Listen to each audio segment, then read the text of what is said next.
We should strive for a world without war, but instead we're working hard on creating war without people. How are 21st century technologies changing the rules of the game, and why might this not end the way we think? Imagine a satellite detecting the movement of a convoy a minute before the driver of the first vehicle even starts the engine. And artificial intelligence has already compared this movement with thousands of previous images, found what it calls a change anomaly, and sent the coordinates. And within a few minutes, a kamikaze drone worth about $500 is already flying toward the convoy. A tank worth $5 million is burning. This isn't the plot of a science fiction movie, it's just a Tuesday or Wednesday on any modern frontline. And today I want to talk about what's happening, what's really going on. Not about politics, not about who's right or who's wrong, but about how the very nature of war is changing before our eyes. Quicker than military academy textbooks get updated, by the way. And believe me, by the end of this video, I'll ask you a question that humanity still doesn't have an answer to.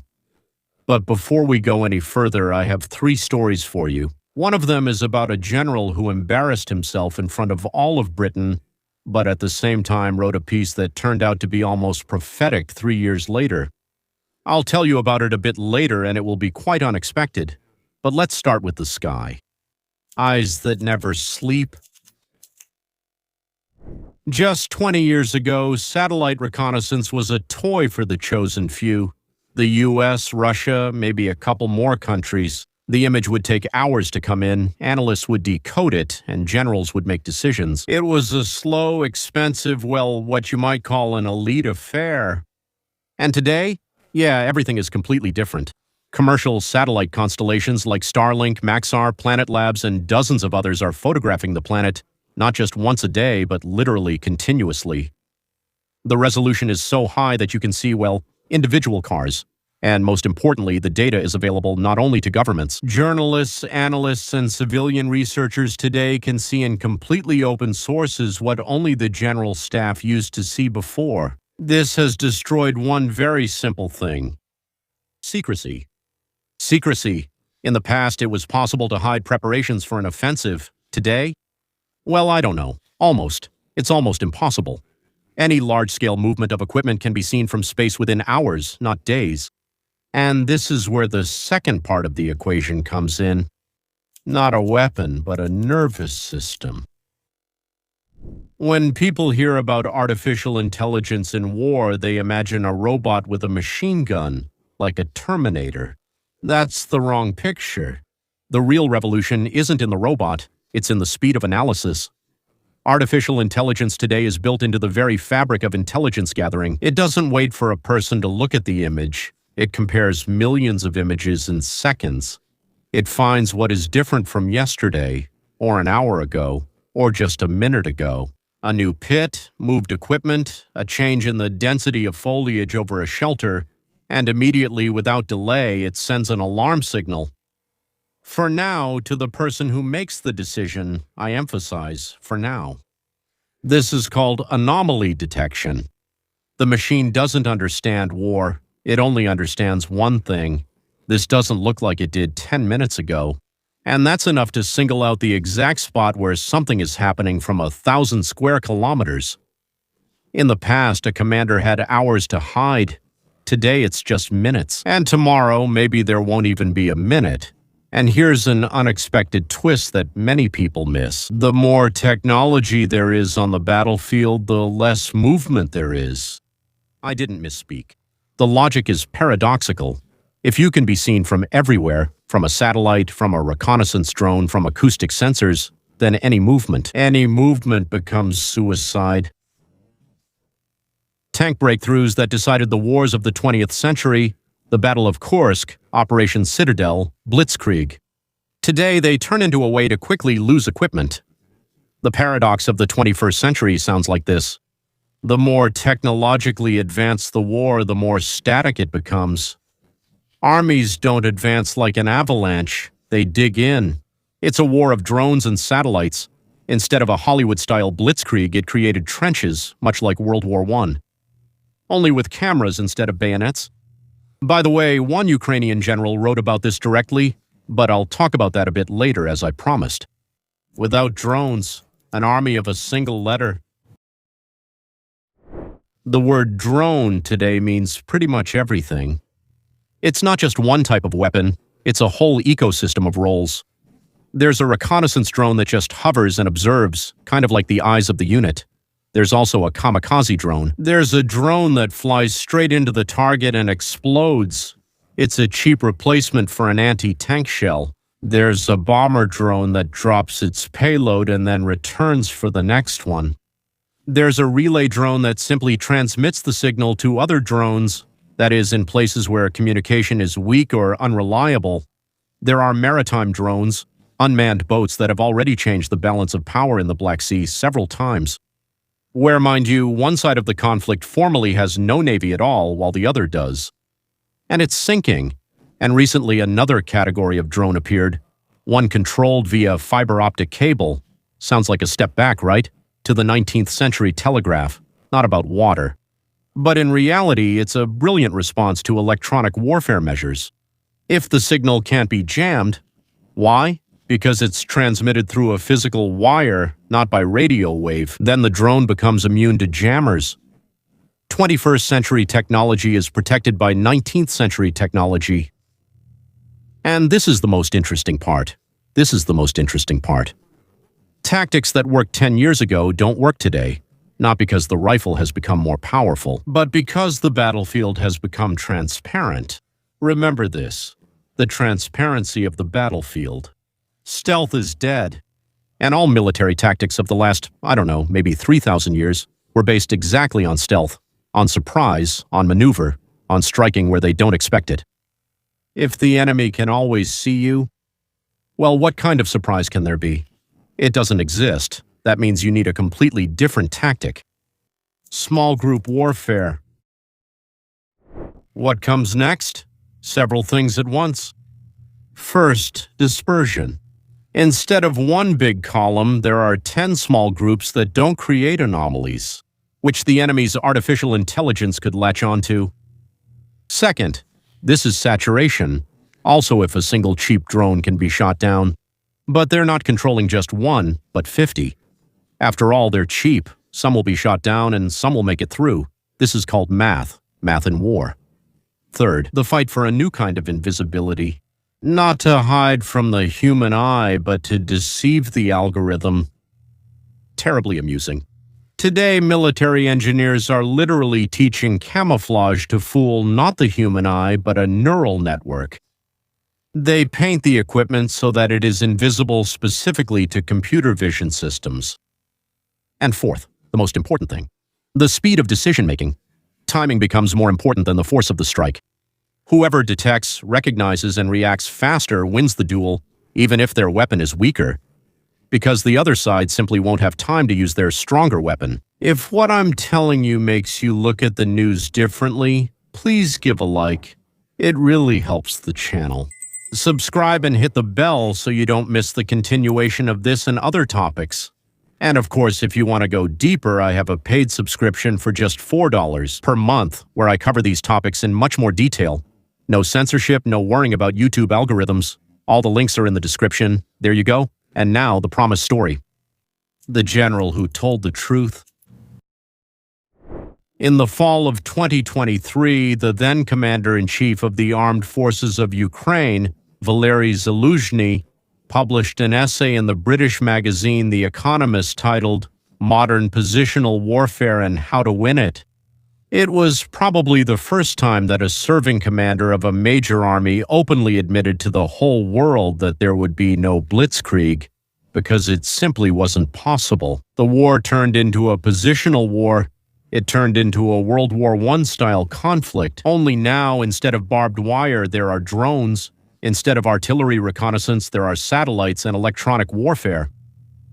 Zaluzhny wrote directly, "The effectiveness of Western high-precision GPS-guided shells, like Excalibur, for example, dropped from 70 to 6. Not from 70 to 60, but from 70 to 6 in just a few months. Because Russia learned and improved its signal jamming capabilities. As they say, there's always a countermeasure for every trick, right? But this particular one became outdated quickly, and also any concentration of troops was detected and hit by fire before they could even deploy for an offensive. Let that sink in one more time. Any concentration of troops that was ready to attack the enemy was detected and hit by fire before it could deploy for an offensive. And this is exactly the paradox I mentioned earlier. More technology, less movement. Zaluzhny essentially stated the death of classical maneuver, the death of classical tactics. That's exactly what he said. It's over. Everything is different now. He even said, I know the exact day when it happened. I'm sure he knows. Later, when he was already the ambassador of Ukraine in London, he spoke at that very Chatham House, a reputable British Institute of International Relations. He raised this topic again, but this time, to his disappointment, the audience paid little attention. What attracted more attention were not his current ideas, but his English language skills. But the essence of his speech was the same. Technology hasn't just added new weapons, they have changed the grammar of war. What's also interesting is that he's not the only one who noticed. Just this spring, The Economist magazine returned to this topic in a new article, where it stated that the leaders of superpowers still believe that modern weapons are capable of delivering a quick knockout blow, and they called it a fatal mistake. A fatal mistake. The authors of the article talk about the so-called kill zone, that is, an area saturated with drones from both sides, where an infantryman literally lives inside a deadly computer game where he is the target, not the player. You understand, right? He stopped being a player, he became a target being hunted. Let's step away from the facts for a minute and allow ourselves to imagine a little. But those fantasies are based on what's already happening today. Today, a drone still needs an operator. A person looks at the screen, a person decides whether to shoot or not. This is the last thread that connects war to human morality with human doubt. That human thought, what if this is a mistake? What if they're our own? What if? And what will happen when this thread disappears? There are already prototypes of fully autonomous combat systems today. Ground-based, flying, floating, even crawling ones. They detect targets on their own, classify them on their own, and make the decision to attack on their own, without human involvement in real time. This is not science fiction, ladies and gentlemen. This is already being tested. The only question is when and on what scale. On what scale will this become the norm rather than the exception? And here I want to ask you a question that has been on my mind for quite some time. When? When it's not a human who becomes a soldier, but an autonomous artificial intelligence, which is, well, programmed to kill, right? To kill a certain category of targets, to destroy. What would stop this system in case of a malfunction, a hack, or a training error from starting to attack not just the enemy, but everything that moves, including its own, including civilians, including, in theory, absolutely everyone. This isn't just the paranoia of a science fiction writer. This is a completely real technical question, and today it's being seriously discussed by engineers, military ethicists, security experts, and artificial intelligence specialists. A system trained to recognize threats can make mistakes. Well, it can make a mistake about what is a threat and to whom it is a threat. What if there are thousands of these systems? They interact with each other without human involvement in the decision-making chain. A mistake can escalate from something local into something too terrifying to imagine. It can start to cascade. I'm not saying it will happen. I'm saying it's not impossible. That's exactly why we need to talk about it out loud. Now, not after it happens. But I don't want to leave you at this worrying point, because there's another side to this story, the bright side. And we've just reached it. Because the very same technology that could theoretically get out of control is already saving thousands of lives today. Artificial intelligence that detects anomalies on the battlefield also detects mortar positions before they open fire on a residential building. And it saves civilians, not just the military. A reconnaissance drone, which used to require a helicopter pilot to take risks, now flies unmanned. And every such flight means that one human being is not put in mortal danger. The satellite transparency we talked about at the beginning makes it almost impossible to hide war crimes. The world sees what used to be kept quiet. And what is especially important is that today, for the first time in history, it is technology, surveillance, and analysis that give people a real tool for early warning of conflict, not just for participating in it. Open source analysts, journalists, civil organizations, all of them today can see preparations for war at an early stage and raise the alarm while there is still time for diplomacy. This possibility did not exist before. It simply did not exist. A club that became smart. And here I want to say something that I think is more important than all the technological discussion we've had for the last 10 minutes. By nature, people still resolve conflicts the same way they did 10,000 years ago. Feeling resentment, anger, humiliation, you reach for a club. It's just that over these millennia, the club has become smarter, could fly farther, and hit more accurately. First a stone, then a sword, then gunpowder, then the atomic bomb. Today, it's a drone with artificial intelligence. Tomorrow, perhaps, an autonomous army that doesn't know fatigue, but also doesn't know mercy or doubt.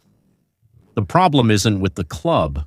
The problem is with the hand that grabs it every time emotion takes over reason. Well, we all know this, right? Emotion takes over as it usually does, and the hand reaches for it. And here, perhaps, is the most unexpected thought of this video. Maybe it's artificial intelligence itself. Well, I mean, the technology that we all, myself included, genuinely fear.